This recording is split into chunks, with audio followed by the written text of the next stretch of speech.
Hello दोस्तों, Bihari sir YouTube channel में आप सभी का एक बार फिर से स्वागत है। और आज हम लोग पढ़ने वाले हैं प्राचीन भारत के इतिहास से संबंधित कुछ प्रश्न हैं। उन प्रश्नों के संग्रह को जिसको हमने खुद से तैयार किया है उसको आज हम लोग देखने वाले हैं। तो इस कड़ी में जो सबसे पहला प्रश्न है वो है कि सबसे पहले इतिहास को 3 भागों में बांटने का श्रेय किसे दिया जाता है। तो जो हमारा इतिहास है, भारतीय इतिहास, उस भारतीय इतिहास को सबसे पहले 3 भागों में बांटने का श्रेय किसे दिया जाता है, जिसे हम लोग पढ़ते हैं प्राचीन भारत, मध्यकालीन भारत और आधुनिक भारत।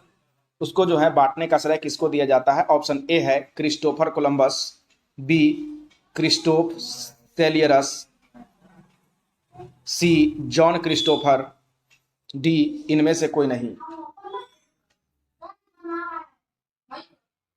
इसका जो सही जवाब हो जाएगा वो हो जाएगा क्रिस्टोफ सेलियरस, है ना। क्या हो जाएगा? सेलियरस, यहाँ पे र हो जाएगा, सेलियरस, क्रिस्टोफ सेलियरस। अगला जो हमारा प्रश्न है वो है भारत का सर्व प्राचीन धर्म ग्रंथ कौन सा है। यानी भारत का सबसे जो प्राचीन धर्म ग्रंथ है वो किसको माना जाता है। Option a Veda, b Upanishad, c Smriti, d Aranyaka. सबसे जो प्राचीन धर्म ग्रंथ है वो कौन सा है। वेद है, उपनिषद है, स्मृति ग्रंथ है या फिर आरण्यक है। तो सही जवाब बताना है इसका। तो इसका जो सही जवाब हो जाएगा वेद। कि सबसे जो पुराना होता है प्राचीन धर्म ग्रंथ वो कौन सा है? वेद है ना। अगला प्रश्न है कि वेदों की कुल संख्या कितनी है। यानी टोटल जो वेद है उन वेदों की कुल संख्या कितनी है। ऑप्शन ए है 4, बी 3, सी 6, डी 7, है ना। इनमें वेदों की कुल संख्या कितनी है। तो वेदों की जो कुल संख्या है वो है 4। कौन कौन से वेद है? ऋग्वेद, यजुर्वेद, सामवेद और अथर्ववेद, है ना। वेदों की संख्या कितनी है? 4 है। अगला प्रश्न है कि वेदों के संकलनकर्ता कौन माने जाते हैं। वेदों के संकलनकर्ता जो है वो कौन माने जाते हैं। Option A Valmiki, B Vishwamitra, C Vedvyas, D Vashishtha. तो वेदों के जो संकलनकर्ता है वो माने जाते हैं वेदव्यास, है ना। इनका पूरा नाम है कृष्ण द्वैपायन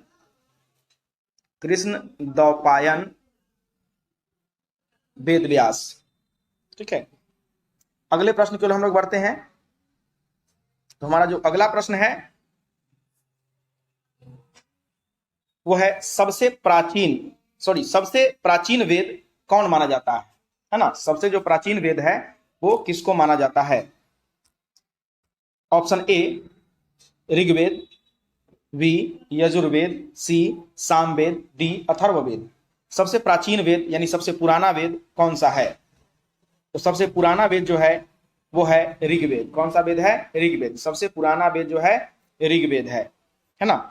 अगला प्रश्न है कि सबसे बाद का वेद कौन सा है। सबसे बाद का वेद कौन सा है। तो सबसे बाद option A Rigveda, B Yajurveda, C Samaveda, D Atharvaveda.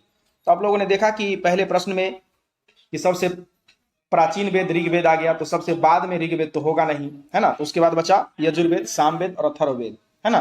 तो इनमें जो आंसर होगा इसका अथर्ववेद। सबसे बाद में आने वाला वेद कौन सा वेद है? अथर्ववेद। अथर्ववेद की रचना सबसे बाद में हुई है। ठीक है। अगला जो प्रश्न है कि ऋचाओं के क्रमबद्ध ज्ञान के संग्रह को क्या कहा जाता है।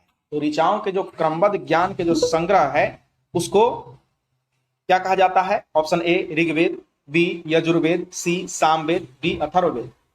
तो ऋचाओं के जो क्रमबद्ध ज्ञान के जो संग्रह है उनको कहा जाता है ऋग्वेद। क्या कहा जाता है? ऋग्वेद। उनको कहा जाता है ऋग्वेद। तो ऋचाओं के जो क्रमबद्ध ज्ञान के संग्रह है उनको ऋग्वेद कहा जाता है ना। अगले प्रश्न की ओर हम लोग बढ़ते हैं। तो अगला जो हमारा प्रश्न है वो है कि ऋग्वेद में मंडलों की कुल संख्या कितनी है। यानी ऋग्वेद में जो टोटल मंडल है उन मंडलों की संख्या कितनी है। मतलब ऋग्वेद को कितने मंडल में विभाजित किया गया है। ऑप्शन ए 8 मंडल में, बी 9 मंडल में, सी 10 मंडल में और डी 11 मंडल में। तो इसका जो सही जवाब हो जाएगा वो हो जाएगा 10 मंडल में, है ना। ऋग्वेद में कुल मंडलों की संख्या 10 है। ठीक है। अगला प्रश्न है कि ऋग्वेद के पढ़ने वाले जो ऋषि है ना, ऋग्वेद के पढ़ने वाले ऋषि को क्या कहा जाता है? ऑप्शन ए है होत्री, बी अधैर्यु, सी पंडित, डी पुरोहित। तो इनको क्या कहा जाता है? तो ऋग्वेद के जो पढ़ने वाले हैं उनको क्या कहा जाता है? तो उनको होत्री कहा जाता है। क्या कहा जाता है? होत्री कहा जाता है। ऋग्वेद के अध्ययन करने वाले जो ऋषि होते हैं उनको होत्री कहा जाता है।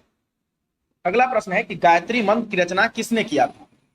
गायत्री मंत्र की रचना किसने किया था? ऑप्शन ए वाल्मीकि ने, बी वशिष्ठ ने, सी विश्वामित्र ने, डी वेदव्यास ने।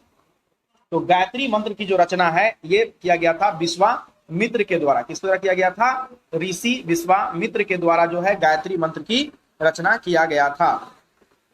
अगले प्रश्न की ओर हम लोग बढ़ते हैं। तो गायत्री मंत्र ऋग्वेद के कौन से मंडल से संबंधित, यानी कि गायत्री मंत्र को ऋग्वेद के कौन से मंडल में लिखा गया है? तो इसका जो आंसर हो जाएगा वो ऑप्शन है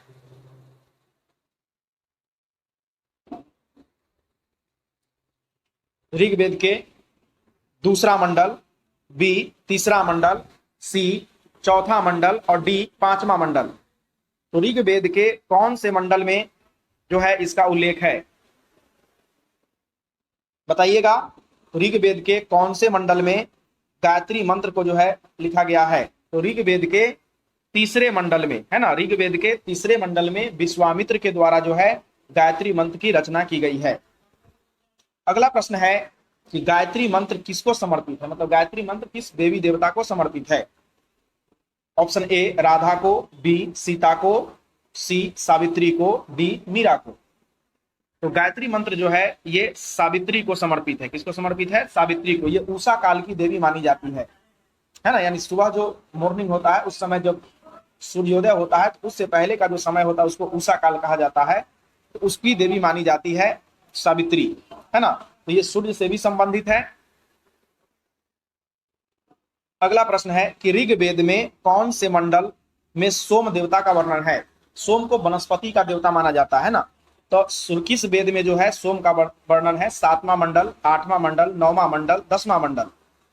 तो ऋग्वेद के कौन से मंडल में जो है वो सोम देवता का वर्णन है? तो ऋग्वेद के 9वां मंडल में, है ना, ऋग्वेद के 9वां मंडल में जो है सोम का वर्णन है। अगले प्रश्न की ओर हम लोग बढ़े। तो चतुष्वर्ण समाज, है ना, चतुष्वर्ण समाज की कल्पना जो है ऋग्वेद के कौन से मंडल में किया गया है? प्रथम मंडल, दूसरा मंडल, 10वां मंडल, छठा मंडल में। तो 4 वर्णों की चर्चा जो है किस मंडल में किया गया है? तो 4 वर्णों की चर्चा जो है 10वां मंडल में किया गया है। किस मंडल में किया गया है? 10वां मंडल में किया गया है। 4 वर्णों की चर्चा जो है वो 10वां मंडल में किया गया है। ठीक है, जिसको 10वां मंडल के पुरुष सूक्त में, कौन से सूक्त में? पुरुष सूक्त में। ध्यान रखिएगा, 10वां मंडल के पुरुष सूक्त में 4 वर्णों की चर्चा किया गया है। अगले प्रश्न की ओर बढ़ते हैं।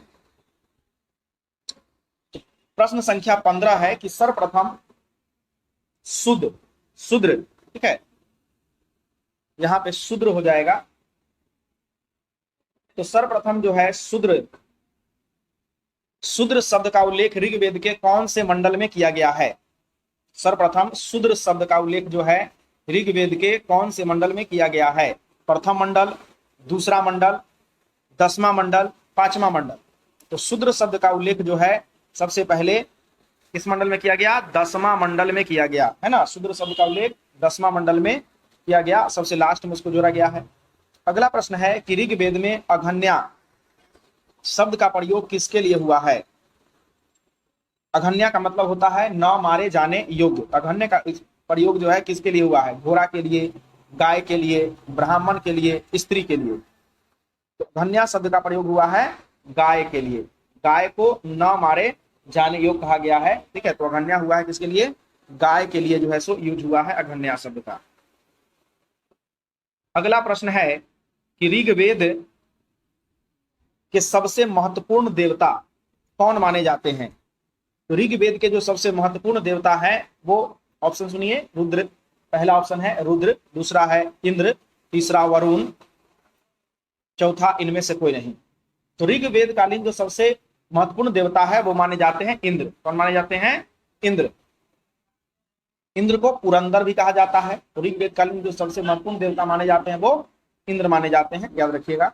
अगला प्रश्न है कि कौन ऐसा वेद है जो गद और पद दोनों में लिखा गया है?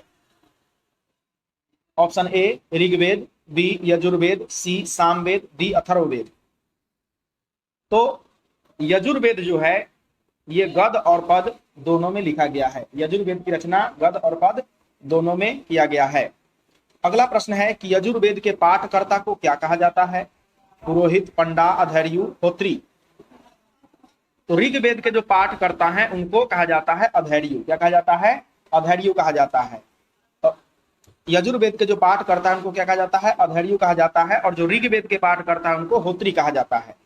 ठीक है, ध्यान रखिएगा, यजुर्वेद के पाठकर्ता को अधर्यु और ऋग्वेद के पाठकर्ता को होत्री कहा जाता है। अगला प्रश्न है कि भारतीय संगीत का जनक किस वेद को कहा जाता है? तो भारतीय संगीत का जनक ऑप्शन है ऋग्वेद, यजुर्वेद, सामवेद, अथर्ववेद। तो भारतीय संगीत का जो जनक होता है वो है सामवेद। साम का अर्थ होता है गान, है ना। तो भारतीय संगीत का जनक किसको कहा जाता है? सामवेद। तो आप म्यूजिक में सुनते होंगे सारे गामा पादा निशा सारे, है ना। तो वो सारे गामा शब्द जो है वो कहां से लिया गया है? वो सामवेद से लिया गया है। अगला प्रश्न है कि बलिदान विधि का वर्णन किस वेद में मिलता है? यानी बलिदान कैसे करना है, बलि कैसे देना है, इसके बारे में वर्णन किस वेद में मिलता है? Option A Rigveda, B Yajurveda, C Samaveda, D Atharvaveda. तो बलिदान विधि का जो वर्णन है, बलि विधि का जो वर्णन है वो मिलता है यजुर्वेद में। किस वेद में मिलता है? यजुर्वेद में मिलता है। ठीक है, तो आप लोगों को वीडियो अगर पसंद हो तो लाइक, शेयर और सब्सक्राइब कीजिए। ठीक है, और अपने मित्रों को भी आगे बढ़ाइए। हम और भी ऐसे ही प्रश्न जो है, प्रश्नों को बिल्कुल बारीक ढंग से तोड़ तोड़ करके, जिससे आपके परीक्षा में एक भी प्रश्न ना छूटे, है ना। हम पूरे प्रश्नों को करवाएंगे, हिस्ट्री से हो, पॉलिटी से हो, ज्योग्राफी से हो, साइंस से हो, है ना। सभी प्रश्नों को हम आपके सामने लाएंगे और हम कोशिश करेंगे कि सभी, आगे से हम प्रयास करेंगे कि सभी विषयों से प्रश्न लाए। इसमें इतिहास से, भूगोल से, नागरिक से, है ना, सभी विषयों से बना करके कम से कम 10-10 प्रश्न जो है हम हर विषयों से जोड़ करके आपके लिए लाएंगे, है ना। तो आगे आप लोग चैनल को लाइक, शेयर और सब्सक्राइब कीजिए।